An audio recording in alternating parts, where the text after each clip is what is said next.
வணக்கம் மக்களே. அவர் யூனிவர்ஸ்னு ஒரு க்யூட்டான ஆசமான சீரிஸ் தான் இந்த வீடியோவில் பார்க்க போகிறோம்.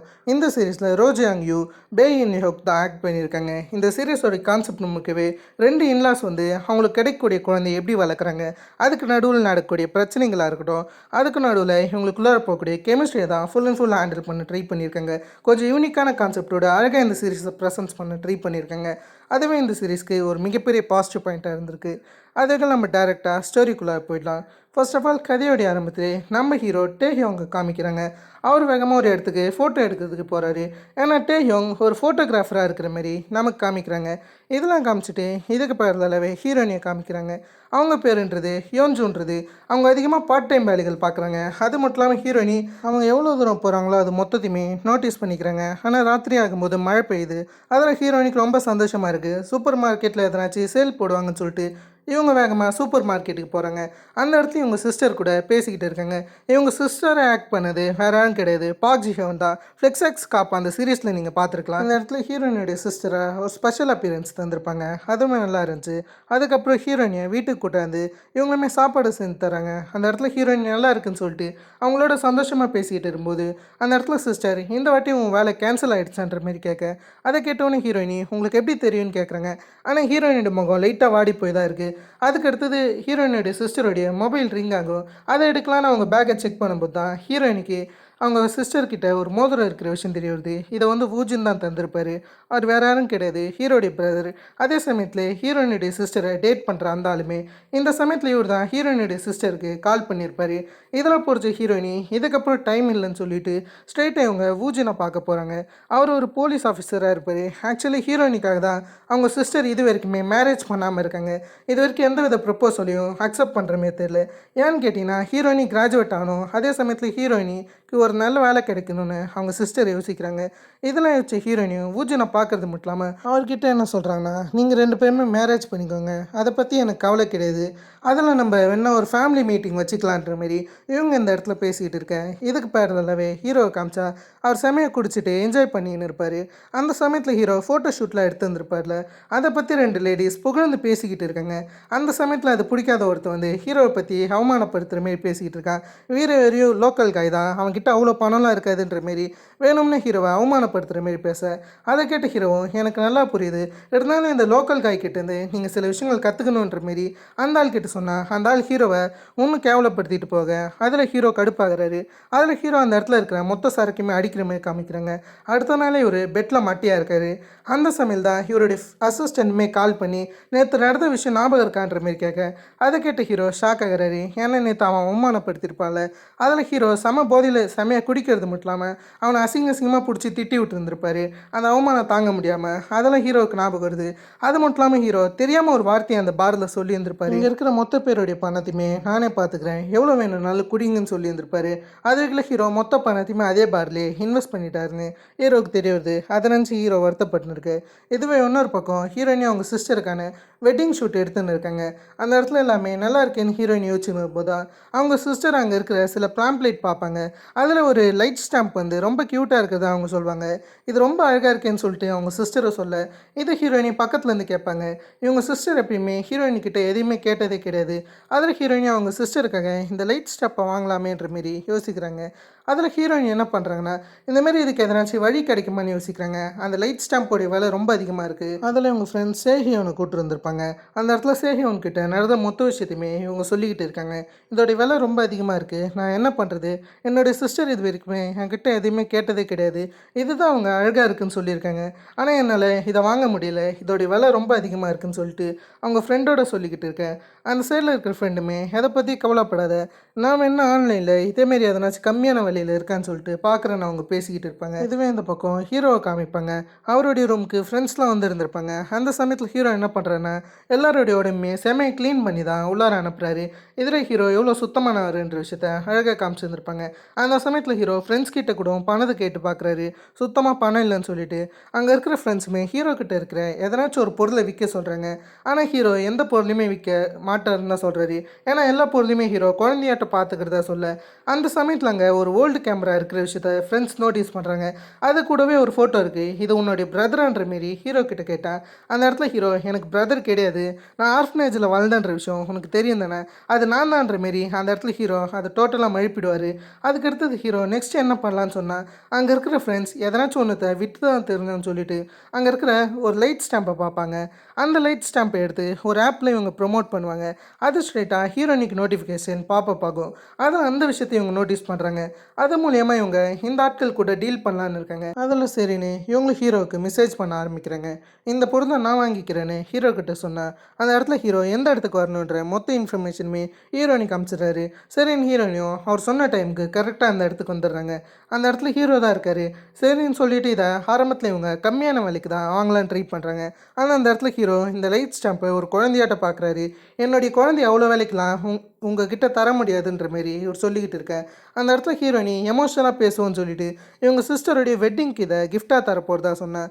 அந்த இடத்துல ஹீரோ எனக்கு எமோஷ்னலாக செட் ஆகாது, நான் ஒரு ஆர்ஃபனாக தான் வாழ்ந்தேன், நான் தனியாக வாழ்ந்ததுனால எனக்கு இதெல்லாம் பற்றி தெரியாதுன்னு சொன்னேன். அந்த இடத்துல ஹீரோயினி இந்த லைட் ஸ்டாம்ப் உண்மையாலுமே உடையிலையா, இதில் எந்த ஸ்க்ராட்சுமே இல்லையான்னு கேட்டேன். அந்த இடத்துல ஹீரோ அதை நான் நிரூபித்து காட்டுறேன்னு சொல்லிட்டு ஒரு ஹோட்டலுக்கு கூட்டிகிட்டு போய் அந்த இடத்துல ஹீரோயினி கிட்ட அந்த லைட் ஸ்டாம்பெல்லாம் காமிச்சின்னு இருப்பார். ஹீரோயினியும் அதில் இருக்கிற மொத்த விஷயத்துமே பார்த்துக்கிட்டு இருப்பாங்க. சரின்னு ஹீரோ கிட்ட அப்படியே ஃபோட்டோ எடுக்க சொல்ல ஹீரோ எதுக்கு வந்தோன்னே தெரியாமல் ஹீரோயினியை வளைச்சி ஃபோட்டோ எடுக்க ஆரம்பிச்சிடுறாரு. அவருடைய ஃபோட்டோகிராஃபி திறமை இந்த இடத்துல காமிக்கிறாரு. சரின்னு அவர் ஹீரோயினிக்கிட்ட ஃபோட்டோ எடுத்துக்கிட்டு இருக்கும்போது அந்த இடத்துல ஹீரோயினி இதை நான் வாங்கிக்கிறேன்னு சொல்லிட்டு அதை அவங்க பிடிக்கும்போது ஹீரோ இதை வாங்கிட்டதுக்கப்புறம் கை வைங்கன்ற மாரி சண்டை போட ஆரம்பிச்சிருவாங்க ரெண்டு பேருமே. இந்த சண்டைக்கு நடுவில் லைட்டாக ஹீரோயினி கீழே விழுற மாரி போயிடுவாங்க. அதை பார்த்து ஹீரோவும் வேகமாக ஹீரோயினியை பிடிக்கிறாரு. அந்த சமயத்தில் அந்த லைட் ஸ்டாம்பும் கீழே விழ வர அதை கவனிச்ச ஹீரோ எப்படியோ அதை ஜஸ்ட் மிஸ்ஸில் பிடிச்சிருவாரு. சரின்னு அதை கொஞ்சமாக கீழே வச்சுட்டு ஹீரோயினியை தள்ளி விட்டு அதை அப்படியே ஒரு எடுத்து வைக்க அந்த இடத்துல ஹீரோயினி இதுக்கு எதுவும் ஆகலையான்னு கேட்கும்போது திடீர்னு அதில் இருக்கிற மொத்தமாகவே உடஞ்சிரும்.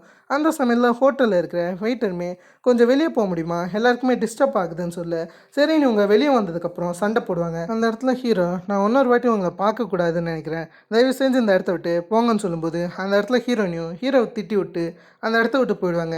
அப்படியே ஹீரோ வந்துக்கிட்டு இருக்கும்போது தான் ஒரு ஃபோன் கால் திடீர்னு வரும். சேஹியோன் கிட்ட இருந்து தான் வருது. இது வேறு யாரோடைய ஃபோனும் இல்லை, ஹீரோனுடைய ஃபோன் தான். ஹீரோ அவருடைய ஃபோனை எடுத்த கையோட ஹீரோயினுடைய ஃபோனையுமே கையில் எடுத்துக்கிட்டாரு.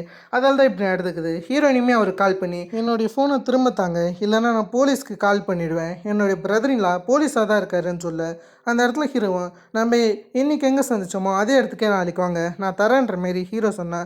அந்த இடத்துல ஹீரோயினி அதெல்லாம் முடியாது, எனக்கு முக்கியமான ஒரு ஃபேமிலி மீட்டிங் இருக்குது, அதுக்கு நான் கண்டிப்பாக போகணும், அதெல்லாம் நீங்கள் வேணும்னா அங்கே எத்தாந்து தாங்கன்னு சொல்ல அந்த இடத்துல ஹீரோ இதை கேட்டு கடுப்பாகிறாரு.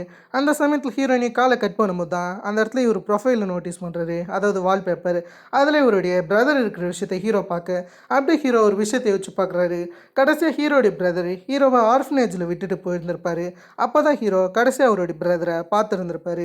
அந்த சமயத்தில் அவருடைய பிரதர்ன்றவர் திரும்ப வந்திருந்திருக்க மாட்டார். இந்த விஷயம் ஹீரோவுக்கு ஞாபகம் வருது. அதை ஒரு பக்கம் ஹீரோ பார்த்துக்கிட்டு இருக்கும்போது ஹீரோயினி முன்னவே ஃபேமிலி மீட்டிங்கை பற்றி பேசியிருந்திருப்பாங்க. அதில் ஹீரோயினி தான் அந்த ஃபேமிலி மீட்டிங்கை அரேஞ்ச் பண்ணியிருக்காங்க. எல்லாத்தையுமே பக்காவாக அரேஞ்ச் பண்ணி அந்த இடத்துல இவங்களுமே சந்தோஷமாக பேசிக்கிட்டு இருக்காங்க. ஒவ்வொரு விஷயத்தையுமே இப்படி இவங்க பேசிக்கிட்டு இருக்கும்போது தான் எதிர்பாராத வகையில் அந்த இடத்துக்கு ஹீரோ வர ஆரம்பிக்கிறாரு. அதை பார்த்தோன்னே இந்த இடத்துல இருக்கிற வூஜனுக்கு ஒரு மாதிரி மூஞ்ச மாறிடுது. அந்த இடத்துக்கு ஹீரோ வரது மட்டும் இல்லாமல் பார்த்து ரொம்ப நாள் ஆச்சு இல்லைன்ற மாரி பிரதர்னு கூப்பிட்டேன். அதை கேட்டு அங்கே இருக்கிறவங்களாம் ஷாக் ஆகிறாங்க. அந்த இடத்துல ஹீரோயினி உங்களுக்கு பிரதரே இல்லைன்னு நீங்கள் சொன்னீங்கன்ற மாரி அந்த இடத்துல வூஜன் கிட்ட பேசிட்டு ஹீரோவை தனியாக கூப்பிட்றாங்க. அந்த இடத்துல ஹீரோ கிட்ட நீங்கள் தான் ஆர்ஃபன்னு சொன்னீங்களே, அதுக்கப்புறம் உங்களுக்கு ஏதோ ஒரு பிரதர்னு இவங்க கேட்கும்போது அந்த இடத்துல ஹீரோவும் அது ஒரு மிகப்பெரிய கதைன்னு சொல்கிறாரு. இருந்தாலும் ஹீரோயினி எங்கள் ஃபேமிலி மீட்டிங்கை கெடுக்காமல் இந்த இடத்த விட்டு போக முடியுமான்னு கேட்டால் அந்த இடத்துல ஹீரோவும் எனக்கு சில வேலைகள் இருக்குது, நான் உங்ககிட்ட இப்போதைக்கு தேங்க்யூ சொல்லணும்னு தான் ஆசைப்பட்றேன், ஏன்னா ரொம்ப நாள் கழிச்சு என்னுடைய பிரதரை நான் பார்த்துட்டேன்னு சொல்லிட்டு அந்த இடத்துக்கு போகும்போது இவங்க சிஸ்டருமே ஹீரோவுக்கு எவ்வளோ வயசாகுது, அவர் என்ன வேலை பார்க்குறாருன்ற மாரி கேள்வி மேலே கேள்வி கேட்குறாரு. ஆனால் இது எதுவுமே பெருசாக வூஜனுக்கு பிடிக்கல. அந்த இடத்துல ஹீரோ லைட்டாக சிரிக்கிறது மட்டும் இல்லாமல் ஒன்றும் அவங்கக்கிட்ட என்னுடைய பிரதர் என்னை பற்றி முழுசாக சொல்லலை, இவன் கடைசியாக என்ன ஆர்ஃபனேஜில் விட்டுட்டு போனது தான் எனக்கு ஞாபகம் இருக்குது, என்னுடைய பிரதர்கிட்டேருந்து எதுக்கும் சேஃபாக இருங்க. ஏன்னா என்னுடைய பிரதர் எப்பயுமே மக்களை தனியாக தவிக்க விட்டுட்டு போகிறதுல ரொம்ப சிறந்தவனாக இருந்தான். அதுவைகளை அவன் கொடுத்த சத்தியத்தை கூட அவனால் காப்பாற்ற முடியல. அவன் ரொம்ப மோசமானவன். அவன்கிட்ட நீங்கள் தான் கொஞ்சம் ஜாக்கிரதையாக இருக்கணும்னு ஹீரோ கோவத்தில் பேசிட்டு அந்த இடத்த விட்டு வர பின்னாடி வந்த ஊஜுன்மே எதுக்காக நீ அப்படி பேசின, எதுக்கு இங்கே வந்தன்ற மாரி ஹீரோ கிட்ட கேட்டா. அந்த இடத்துல ஹீரோ, நீ தான் எனக்கு ஒரு சின்ன நம்பிக்கை தந்த, நான் எதுக்காக ஃபோட்டோகிராஃபராக இருக்கேன்னு உனக்கு ஒன்றுமா புரியல. நீ கொடுத்த அந்த கடைசி பிறந்தநாள் பரிசுக்காக தான் நான் ஃபோட்டோகிராஃபராகவே மாறினேன். மழை நிற்கிற வரைக்கும் என்னை காத்திருக்க சொன்னேன். நான் கடைசி வரைக்குமே காத்திருந்து நம்பிக்கையை தான் இழந்து போனேன். 100 இரவுகள்னு சொன்னேன், ஆனால் பல இரவுகள் கடந்து போச்சு. அதில் எதுலேயுமே நீ வர கிடையாது. அதில் இதுக்கப்புறம் நான் காத்திருக்க போகிறது கிடையாது, நான் நானாக இருக்க போகிறேன்னு சொல்லிட்டு அந்த இடத்துக்கிட்டு இவர் வீட்டுக்கு வந்து அவருடைய பிரதர் கொடுத்த லாஸ்ட் கிஃப்ட்டை கவனிக்கிறாரு. அது வேறு எதுவும் கிடையாது, ஒரு சின்ன கேமரா. அந்த கேமராவோட இவர் ஏகப்பட்ட விஷயங்களை ஷூட் பண்ணியிருப்பார். இவரோட பிரதர் இவரும் இருக்கிற மாதிரி தான் முதல் ஃபோட்டோ ஷூட் பண்ணார். அதுக்கப்புறம் அவங்க பிரதர் எங்கேயோ கிளம்புற மாதிரி தெரிஞ்சோன்னே ஹீரோமே எங்கே போகிறீங்கன்ற மாரி அவர்கிட்ட கேட்டிருந்திருப்பார். அவர் இந்த மழை நிற்கிற வரைக்கும் நீ காத்துரு, நான் கண்டிப்பாக உனக்காக வருவேன்ற மாதிரி சொல்லிட்டு அந்த இடத்த விட்டு பிரதர் போயிருந்திருப்பார். அதுக்கப்புறம் அந்த பிரதர் திரும்ப வந்திருந்திருக்க மாட்டார். அப்படியே கொஞ்சம் நாட்கள் கிடக்கும்போது ஹீரோடைய பிரதருக்கும் ஹீரோயினுடைய சிஸ்டருக்கும் மேரேஜ் நடக்க ஆரம்பிக்குது. அந்த இடத்துல ஹீரோயினையும் ஹீரோ வருவார்னு எதிர்பார்க்குறாங்க. ஆனால் ஹீரோ வர கிடையாது. எல்லாமே சுமூகமாக முடிஞ்சதுக்கப்புறம் ஒரு சின்ன டைம் ஜாம்க்கு போகிறோம். ஒரு 3 வருஷம் அப்படியே கடந்து போக அந்த சமயத்தில் ஹீரோவும் டெவலப்மெண்ட் ஆகிருந்திருப்பார். ஹீரோயினுமே நல்லா படித்து கொஞ்சம் நல்ல வேலைக்கு வந்துருந்துருப்பாங்க. அதில் 2 பேருடைய லைஃப் ஸ்டைலே காமிப்பாங்க. அந்த சமயத்தில் ஹீரோ ஒரு அப்பார்ட்மெண்ட் வாங்கலாமான்னு சொல்லிட்டு பேசிக்கிட்டு இருப்பார். சில டீலிங்லாம் நடத்துகிறாரு. இந்த சமயத்தில் ஹீரோ ஃபோட்டோகிராஃபியை விட்ட மாரி தெரியுது. அதெல்லாம் நமக்கு காமிச்சிட்டு ஹீரோயினை காமிச்சா ஹீரோயினோட வேலைன்றது ஒழுங்காக போகிற மாதிரி தெரியல. ஏன்னா ஹீரோயினி எவ்வளோ வயசாலும் பெருசாக அவங்களுக்கு தேவையான விஷயம் கிடைக்கிற மாதிரியே தெரியல. அந்த இடத்துல இருக்கிற ஏகப்பட்ட பேர் மட்டம் தட்டு தான் ஆரம்பிக்கிறாங்க. ஹீரோயினி அதிகமாக இந்த மாதிரி வேறு சில வேலைகளுக்கு தான் ட்ரை பண்ணியிருப்பாங்க. அவங்க ப்ரொஃபஷனலில் தான் இவங்க பார்த்துக்கிட்டு இருப்பாங்க. ஆனால் எதுலேயுமே இவங்களால் சக்ஸஸ் ஆக முடியல. இவங்க ஒரு நல்ல யூனிவர்சிட்டியில் இல்லைன்றதுனால ஏகப்பட்ட பேர் அலைக்கழிச்சின்னு தான் இருக்காங்க. ஹீரோயின் எவ்வளோ ட்ரை பண்ணியும் ஏகப்பட்ட இடத்துல இவங்க அப்பாயின்மெண்ட்டை கேன்சல் தான் பண்ணுறாங்க. அதுகள் ராத்திரி இவங்க சிஸ்டரோட உட்காந்து பேசும்போது அந்த இடத்துல சிஸ்டர் நீ திரும்ப சியோலுக்கு வந்துருன்னு ஹீரோயின் கிட்ட சொல்கிறாங்க. ஹீரோயினுமே அதை மறுக்க தான் செய்கிறாங்க. இருந்தாலும் அந்த இடத்துல சிஸ்டர், நீ வேலைகளுக்காக ட்ரை பண்ண மொத்த பொருளையுமே நான் பார்த்தேன், நீ ரொம்பவே கஷ்டப்படுறேன்னு ஹீரோயினிக்கிட்ட பேச அந்த இடத்துல ஹீரோயினிக்கு இது கொஞ்சம் ஹேட்டாக இருக்குது. ஏன்னா ஹீரோயினால் சாதிக்க முடியாதுன்ற மாரி அவங்க சிஸ்டர் சொல்கிற மாரி இருக்குது.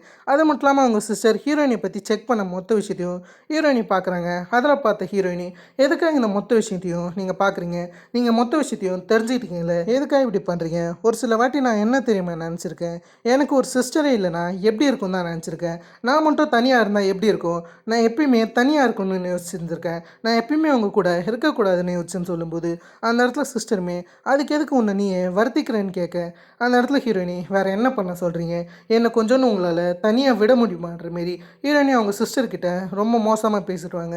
அதில் சிஸ்டர் அந்த இடத்துல ரொம்ப வருத்தமாக இருப்பாங்க. இதை பற்றி தான் இவங்க ஹீரோடைய பிரதர்கிட்ட பேசிக்கிட்டு இருப்பாங்க. அந்த பிரதருமே எல்லாமே சரியாயிடும்னு பேசிக்கிட்டு இருக்கும்போது அவருக்கு ஒரு மெசேஜ் வருது. அது என்னன்னு கேட்டிங்கன்னா, இவருடைய அப்பா பெரோலில் வெளியாகிறாருன்ற விஷயம் தான் அதில் வந்திருக்கு. அதுவும் ஜூன் 1ன்னு போட்டிருக்கு. அதை பார்த்து இவர் ஷாக் ஆக ஆரம்பிக்கிறாரு. அதில் ஒரு நாள் இவர் ஹீரோயினுடைய சிஸ்டரோட காரில் போயிட்டு இருக்கும்போது இவங்க அப்பாவை பற்றி தான் யோசிச்சுக்கிட்டு இருக்காரு. இவங்க அப்பாவை பற்றி இது வரைக்கும் நமக்கு காமிக்கல.